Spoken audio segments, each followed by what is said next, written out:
Alors on a réussi péniblement à fabriquer des posts dans la vidéo précédente. Bon, en fait, c'était juste un petit point d'interrogation qui, voilà, que j'ai un petit peu de mal à débugger.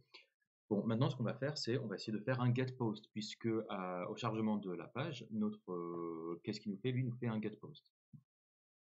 Alors, le get post, comment est-ce qu'il nous fait? Alors, on va regarder en partant du front. Alors, quand on est sur methods, alors ok, et sur alors le wall page, qu'est-ce qu'il nous fait? Le mounted, voilà, il va nous faire un fetch, il va nous faire un fetch URL. Donc en gros, il nous fait une requête get pour récupérer tous les posts, ok. Alors comment est-ce que nous y répond notre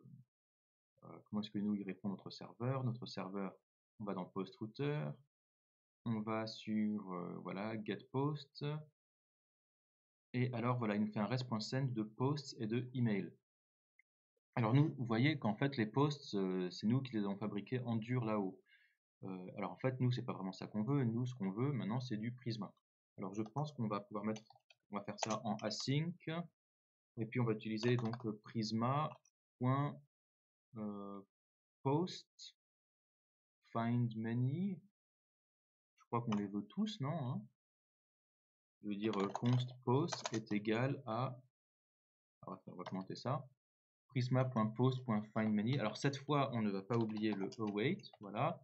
Et puis on va faire un petit console log, voilà, de ça. Alors, pour lancer la requête, c'est simple, il suffit juste de recharger la page. Voilà. Et donc voici tous les posts qu'il a reçus, très bien.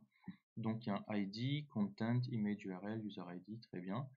Et ensuite, qu'est-ce que lui il renvoie? Il renvoie donc une array post. En gros, donc ce qu'on faisait avant, c'est que donc on faisait un res.send de post. En gros, donc ça veut dire post de point post.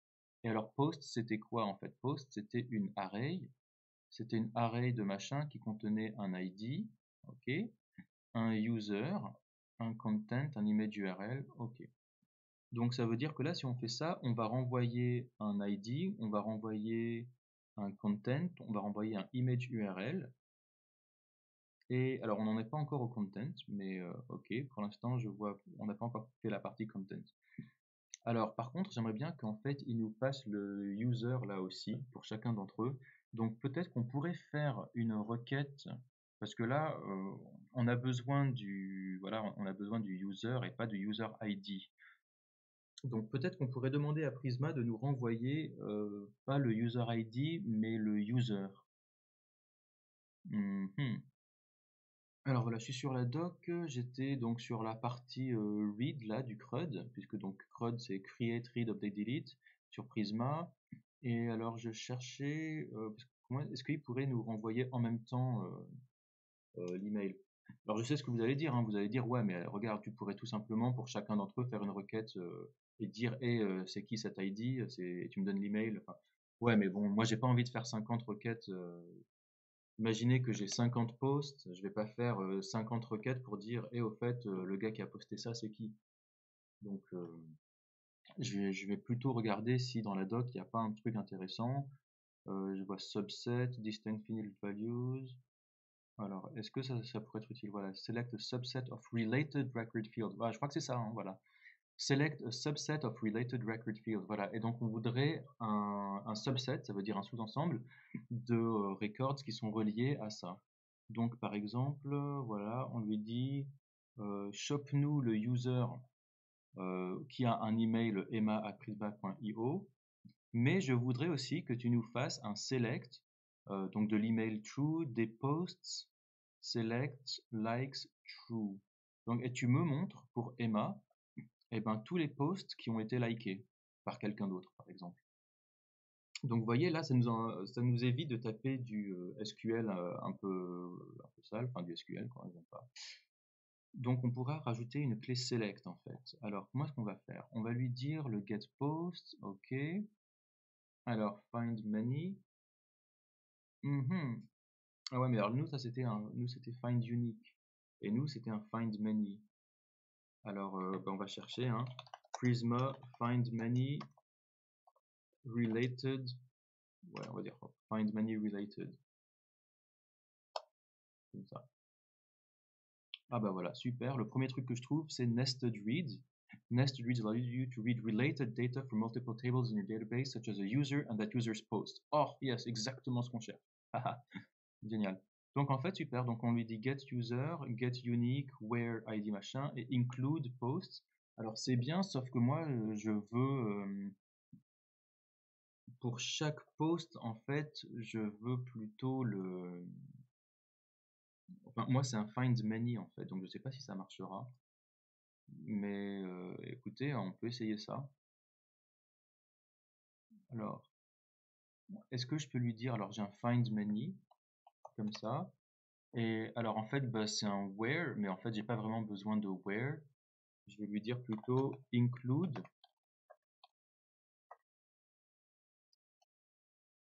Et alors, qu'est-ce qu'on voudrait include? Comment true. Ah ouais, c'est vrai, tu pourrais nous include. Ah bah oui, c'est vrai, c'est bien ça. Il pourrait nous include tous les comments. Bah oui, puisqu'on va en avoir besoin. Mais moi, je voudrais qu'il nous include plutôt voilà, le user true. Et alors même, est-ce que j'ai besoin de tout le user? Je sais pas. Mais bon, écoutez, je vais recharger la page et voir si cette requête est bien passée. Hop, allez, répondons. Voilà, très bien. Et là, du coup, vous voyez que maintenant, pour chaque post, il nous renvoie bien les comments. Bon, là, c'est vide. Et il nous renvoie aussi le user. Et donc, j'ai bien le user ID 3. J'ai son email. Alors, j'ai même le password. Donc, moi, je voudrais pas toutes ces informations-là. Donc, déjà, ouais. Je vais juste lui dire que ben, j'aimerais juste le user email. Alors, est-ce que j'ai pas envie qu'il me renvoie tout le user?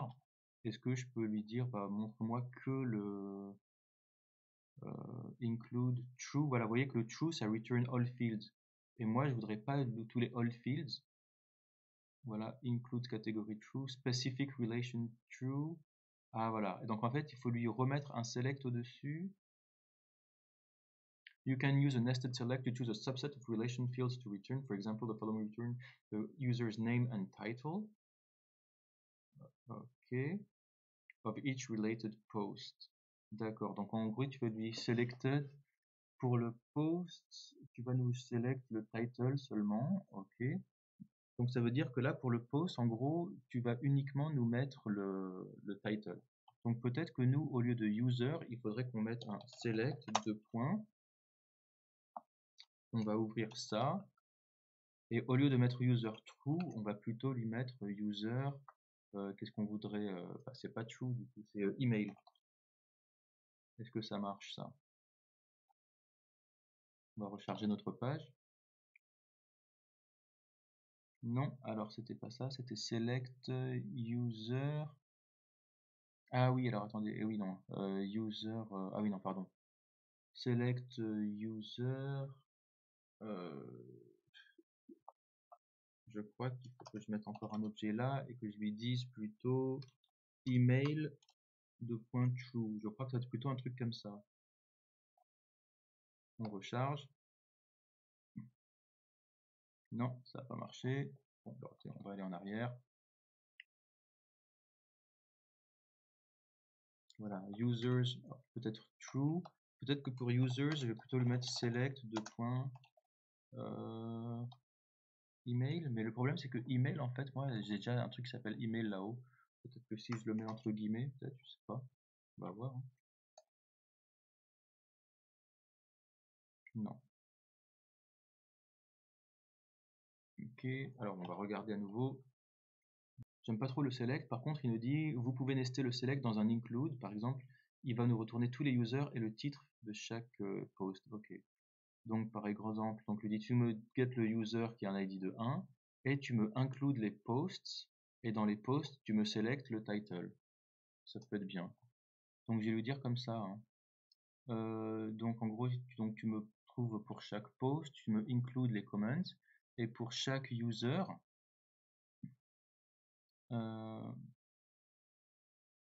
tu me selectes. Ah ouais, donc en gros, tu me selectes email de point true. Est-ce que ça marcherait?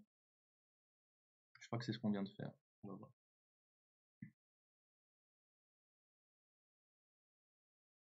Yes. Parfait, donc c'est ça. Donc je dis voilà, donc pour chaque post, tu me donnes les comments et puis tu me donnes le user, mais je veux juste son email. Ok, bon bah c'est parfait ça. Ok. Et puis tu nous envoies eh ben, post et email. Ok. Peut-être qu'on pourrait transformer un petit peu tout ça avant de...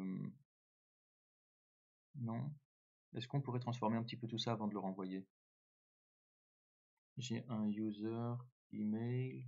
Ok. Bon, non, on transformera ça dans le front. Ok, parfait. Donc, eh bien, et ensuite, qu'est-ce qu'on envoie? Eh ben, on envoie, donc ça c'est le post, et puis on va juste envoyer le post. Pourquoi est-ce qu'il nous renvoie le email? Je me souviens plus pourquoi est-ce qu'on avait décidé de renvoyer le email. Euh, je me souviens plus pourquoi on avait besoin d'envoyer le email. Qu'est-ce qu'il fait, lui, notre front, quand il reçoit le email? Il fetch, et ensuite il récupère le email depuis la réponse, et il me met this.email à l'intérieur de wallpage. Ok, donc ce this.email, c'est là. Et ensuite, il me dit s'il y a un email. Ah, d'accord, excusez-moi. Donc, en fait, le email, c'est le email qu'on a récupéré depuis le token. Très bien. Le rec.email, voilà, en fait, c'est le email du token. Donc, en gros, il va juste nous renvoyer si oui ou non l'utilisateur est logué, en fait. Donc, oui, on en a besoin. Bon, bah écoutez, c'est pour moi, c'est génial ça. On a tout ce qu'il faut. Par contre, c'est au niveau du front qu'il va falloir un petit peu modifier tout ça maintenant. Puisque voilà, j'ai 10.post c'est égal à post, mais bon, nos 10.post maintenant ils ont une gueule un peu bizarre, puisque pour chaque post on a donc un ID, un content, un image URL, un user ID, dont on n'en a pas besoin en fait, des comments et puis un user. Donc pour chaque post on a on a post.user.email. Hein. Ok, alors nos posts où est-ce qu'ils sont? Ils sont là-haut. Ok. Alors, qu'est-ce qu'on fait ensuite pour chaque post? Pour chaque post, voilà, donc on a donc pour post in post, on fabrique une carte en lui passant un email. Alors le email, c'est pas bon. Vous voyez que nous, notre email, ce sera user.email, donc ce sera post.user.email. Donc ce sera post.user.email. Voilà. Et ensuite le reste, le ID, est-ce qu'on en a besoin? Oui, on l'a passé, ok, c'est le post ID. Le content, on l'a passé, on le passe là en post content. Il n'y a pas de title, donc du coup, ce title, on peut le virer quand même. Hein. Le URL, c'est post.image URL, ok. Bon, maintenant, je vais aller dans la carte, je vais retirer j'ai vu qu'il y avait un title, donc ouais, le title, je vais le virer, hein, il y en a pas besoin, puisqu'il sera toujours vide. On a content URL comments ID. Ok, maintenant, pour moi, il devrait bien marcher là. Hein. Pour moi, on est bon. Donc, en gros, tous ces posts, maintenant, ils viennent de la base de données. Voilà, génial, avec un peu de persistance. Et ben écoutez, on va ajouter une image, on va rajouter hop, une jolie photo de moi avec mon petit toutou. On poste, il recharge, et alors c'est pas passé. Ok, donc pourquoi est-ce que ce n'est pas passé? Alors, pourtant on a bien un post qui est là, ok. Peut-être qu'il faut recharger un peu la page. Je peux lui dire hard reload.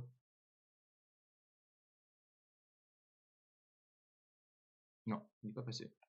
Alors pour être sûr, je vais quand même rajouter un message. Hop, je vais mettre mon toutou. Et hop, où est-ce qu'il est mon toutou? Voilà, il est là. Donc je vais faire un post. Ok, donc lui, il n'est pas passé. Pourquoi? Alors je vois bien que voilà, c'est bien passé. Pour la première fois, en fait, il m'avait bien le retour de la base de données. J'ai bien un content vide avec image URL, avec user ID. Ok, très bien. Alors pourquoi, pourquoi? On va recharger et on va essayer de comprendre.